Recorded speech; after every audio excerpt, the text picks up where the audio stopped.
Hey everybody, we're back to All About Healing on HealthyLife.net. I'm Emily Francis, your host, and we're going to Emily's Energy Corner. Today we're going to talk about anxiety, depression, and beyond because that was the show topic that we had today.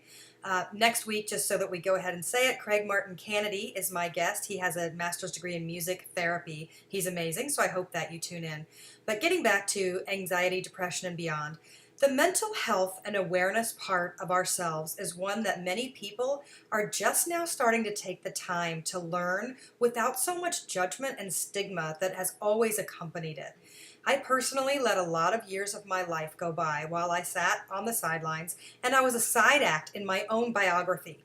I literally couldn't be the narrator and director to the play of my own life because the words that I had on repeat in my head were words of condemning and of guilt and above all, pure fear.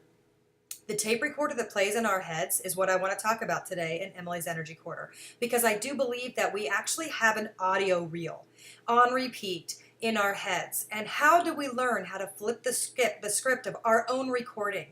Because somewhere along the line, that voice became our own. Whether or not we are the ones that put that original voice in, whether it's a parent, a lover, a friend, somebody somewhere along the line tripped up our beautiful chords and all of a sudden it gets stuck on repeat, and the repeat is nothing positive and loving. And I think that we've got to learn how to become our best friend and our own cheerleader, and this is the big one. I've worked tirelessly on this in my own life for many years because I had to become my own best friend. I celebrate things now that other people outside of myself would think are completely trivial. But to me, they're really big accomplishments. I don't have to tell you that I used to be terrified to go into the grocery store because I know that it's silly. Because if you freak out, all you have to do is leave. But that was one of the sources for me that caused me a lot of anxiety. And I had to learn how to take my time and go slowly, maybe have a list, maybe stick to it, maybe calm myself down, and then eventually start enjoying going to the grocery store. And when I would leave the grocery store, in my head, I would think, yes, you did it. Way to go, sister. You rocked it. You're coming home with all your grocery bags and all your food.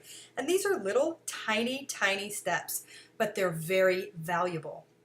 Because when you start small and you change the directive in your head, you start to look at things from a more positive point of view. And that's what we need. That's what all of us need in our life, whether we have friends that do it or not. Inside your head, things have to come from a more positive point of view. And in a way, this has been so empowering and helpful. And then in another way, I've gotten so far into becoming my best teammate that when other people say nice things to me or compliment me or my work, it sort of goes in one ear and out the other. So I've kind of missed the middle, I think. I don't really have a team behind me. I just have me. But I have people that love me and think I do wonderful things and give me praise and all that. But it's me now that I have to work for the admiration of, okay, this is your goal. I'm going to actually do it. And I'm not going to stop until it's done. And then it's me. I have to have my own personal internal celebration because I am who I'm proving things to. It isn't about other people. So I often wonder when they sing my praises or acknowledge how hard I've worked, are they really proud of me? Are they really sincere? It's an interesting sort of dichotomy because I'm grateful that people see my hard work and know that I've been working really hard. But at the end of any hard work thing, it should have looked easy, and I know that. And that's kind of what I want. But when I meet other artists and especially authors and they fulfill their dreams and their passions and they have a book that comes out, I cannot tell you how excited I get for them. I am over the moon for people to swing high and to get what they want and make it happen and bring it to life because I understand so much what that means to bring your dreams and passions into fruition, into something tangible. And I feel like when you're in that place of anxiousness and negativity, you start a lot of internal sentence with the words, I wish I was. And that's a huge sign. If you wish you were doing something, are you doing anything at all to make that come true? Or is it completely whimsical and way far out there? Or do you actually have a gift? So, when I do see other people shooting high and making that stuff happen, man, I'm so excited for them because I know what it's like to be alone and try to make something out of your life that no one ever planned for you or ever saw coming. Because I do think that a lot of people get lost in trying to become someone that they were never intended to become. I think that they try to be someone that I don't even know if that person makes them really happy, but I think that that's the goal.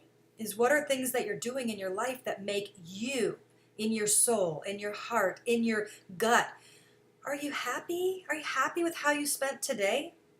Are you happy with how you spent the majority of what's been happening lately? Are you happy in your life?